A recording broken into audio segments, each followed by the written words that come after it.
America అధ్యక్షుడు Donald Trump ఆంక్షల హెచ్చరికలతో Colombia వెనక్కి తగ్గింది. అక్రమ వలసదారులపై నిబంధనలకు కొలంబియా అంగీకరించింది. భారీగా ఆంక్షలు విధిస్తామని ట్రంప్ హెచ్చరించిన నేపథ్యంలో కొలంబియా వెనక్కి తగ్గింది. ఇకపై కొలంబియాపై ఆంక్షలు ఉండవని వైట్ హౌస్ ప్రకటించింది.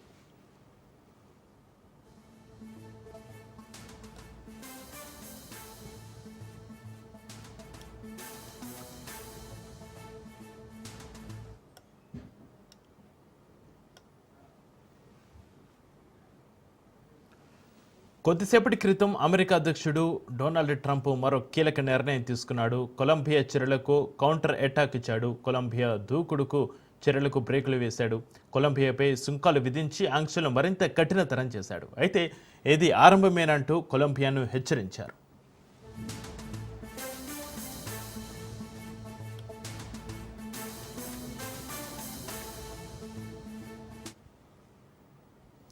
ఇటీవల అమెరికా నుంచి వచ్చే వలసదారుల విమానాలను అనుమతించబోమని కొలంబియా తేల్చి చెప్పింది. అంతేకాకుండా అమెరికా వస్తువులపై 25% సుంకాలను విధించింది కొలంబియా. దీంతో ప్రతిచర్యగా కొలంబియా ఉత్పత్తులపై 50%కి సుంకాలను పెంచారు ట్రంప్.